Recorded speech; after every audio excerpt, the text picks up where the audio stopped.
Level up. It's not really a level up. It's just I can choose another word. One of these things. Codex updated. That means I get to read stuff. There have always been alienages. They have been around for as long as elves and shems have lived in the same lands. Ours isn't even the worst. They say that Val Royale has 10,000 elves living in a space no bigger than Dinneram's Market. Their walls are supposedly so high that daylight doesn't reach the Venedal until midday. But don't be so anxious to start tearing down the walls and picking fights with the guards. They keep out more than they keep in. We don't have to live here, you know. Sometimes a family gets a good break and they buy a house on the docks or the outskirts of town. If they're lucky, they come back to the alienage after the looters have burned their house down. The unlucky ones just go to the pauper's field. Here, we're among family. We look out for each other. Here, we do what we can to remember the old ways. The flat ears who have gone out there, they're stuck. They'll never be human, and they've gone and thrown away being elven too. So where does that leave them? Nowhere. Serethia, Terran of the High Ever Alienage.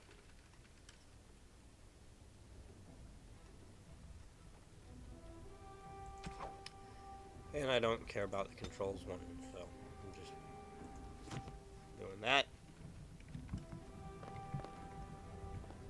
My quest has been updated. Shiani has woken you up and told you that your betrothed has arrived sooner than expected. Your wedding has been moved to today. Not only that, it's to be a double wedding. Your cousin Soros is getting married too. He's bound to be pleased about this. You should go talk to him. I like that. Highlight out. Yes, please.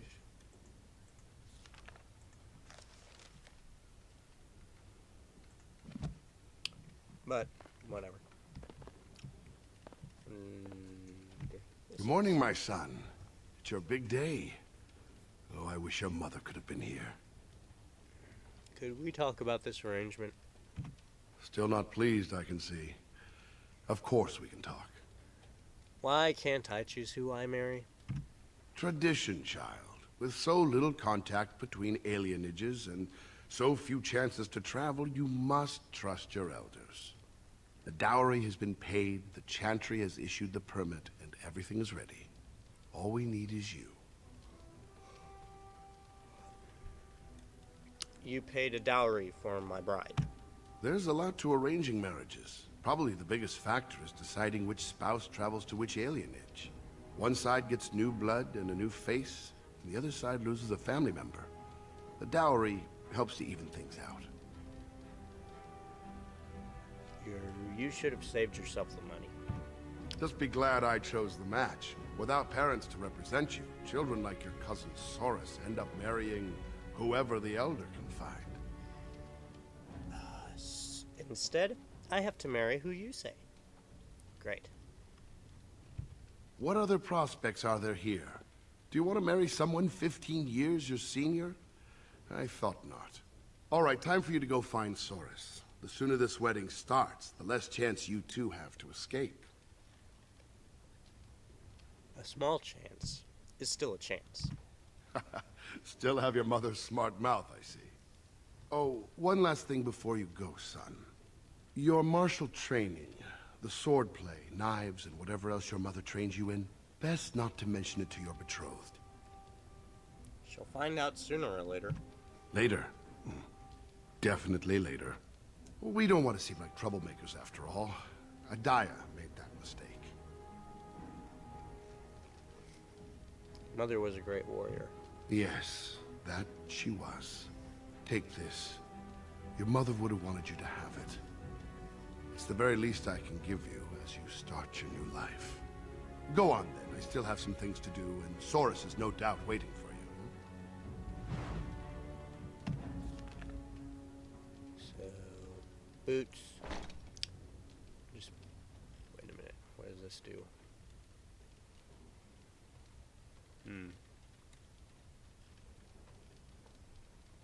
See, that would be better. But these are family heirloom. Roleplay wise. I'm not sure. I just feel like doing it this way. Codex. The humans tell tales of Andraste, and to them, she was a prophet. To our people, however, she was an inspiration. A rebellion against Tevinter gave our people a window through which to see the sun, and we reached toward it with all our strength. The rebellion was brief but successful, even after the death of the prophetess.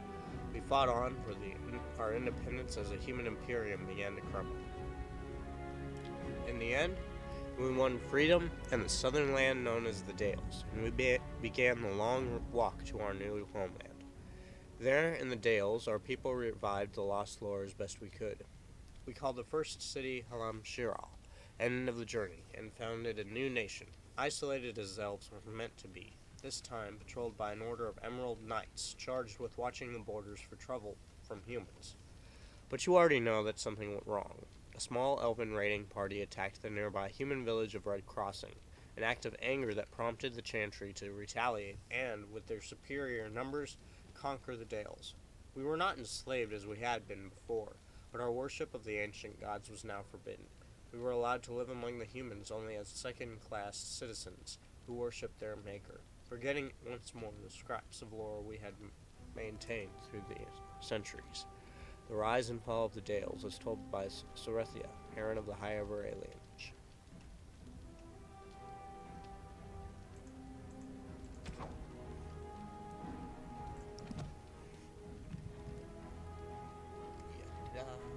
And now, we finally leave our house. Great big world. And where do we find ourselves? The slums. And I'm wearing the most out-of-place thing ever hope to find on someone living in a place that looks like this. Awesome.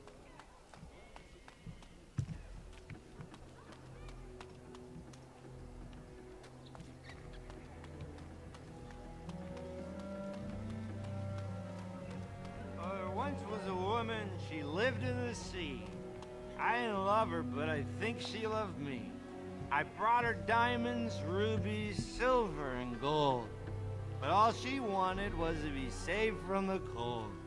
She begged me to catch her, convinced me I should. I promised her a house, all gray stone and wood. We made love in the sea. We made love on the shore. I was just there for playing, but she wanted more. Well, there's one small problem, you see. I can't grant her wish. My wife gets suspicious when I come home smelling like fish. Good afternoon, my friend. What's a good word? Just doing the rounds, collecting wedding presents. We thought that, We thought cash would be better. Spends easier. Right. Yeah, we gathered up, 30 bits. That's a pretty good wedding present for anyone. That it is. Much better than a present, yes?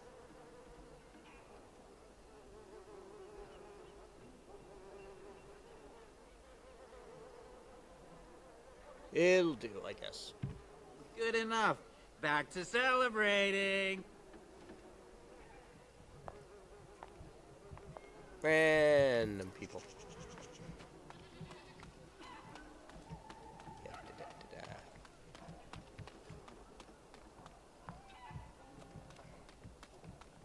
Well, it's around the eyes, mostly. I still don't see it. Whenever I look, I just see the mother. The mother was far more delicate.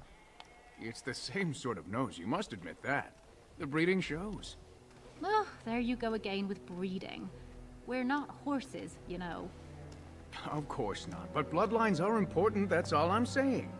I think the whole notion is ridiculous. Well, you've got the freedom to think so. You come from good stock. Well, it's the lucky groom himself. Hello, dear. Now, love, he probably doesn't remember us. Oh, of course. I'm Dilwen, and this is Gethon. We were friends of your mother's. We haven't seen much of you since... well, Father never mentioned you. No, he wouldn't, I suppose. Adia was beautiful and full of life and a bit wild.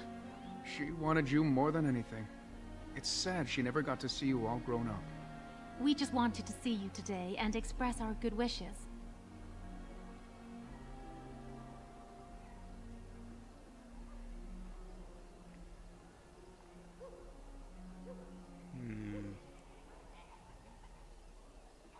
Any friend of my mother's is a friend of mine. It means the world to us to see you happy. We've saved a bit of money for this day. We'd like you to have it, to help start your new life. I can't accept this. Please, we want you to have it. Very well, for you. Make her bless you.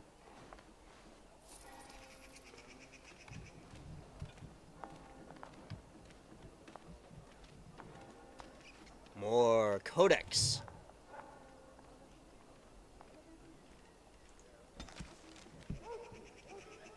Mostly the old ways are gone. Each generation forgets a little more of the old tongue, a little more of the traditions, and the few things we keep become simple habits, the meaning long since faded.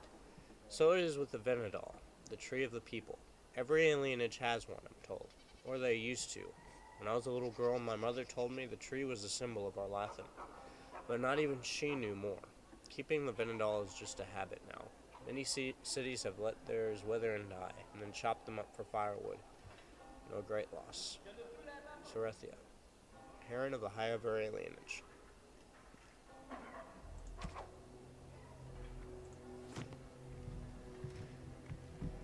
And so we go over here. I don't see the rug. We didn't leave it, did we?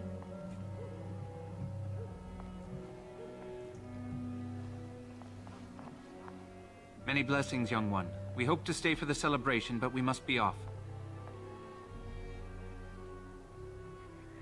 What happened? The human who owns our building has decided to sell it for storage space. We can't afford to live anywhere else here, so we're leaving Denerim. Where are you going? The Ostabar ruins. The army camp there is calling for laborers. We wanted to look for work in High-Ever.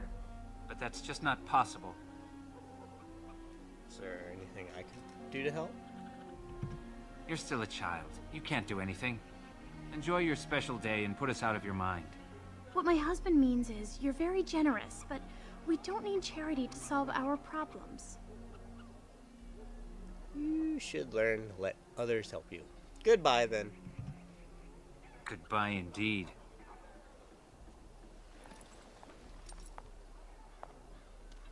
Wait! Can I talk to you a moment? Of course. I apologize for my parents. They're too proud to accept help, much less ask for it. My parents will labor in the army camp, and they'll expect me to do the same, but I don't like the idea of being surrounded by human soldiers who haven't seen a woman in months.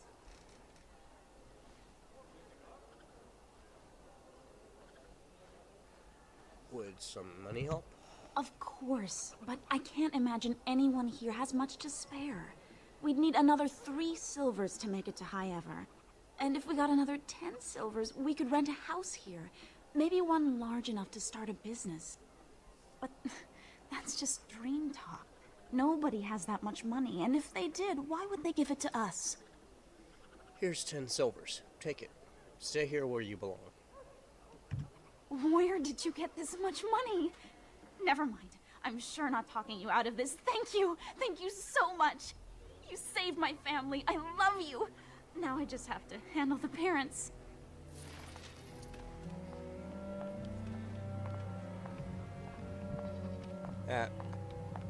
Glad I could help.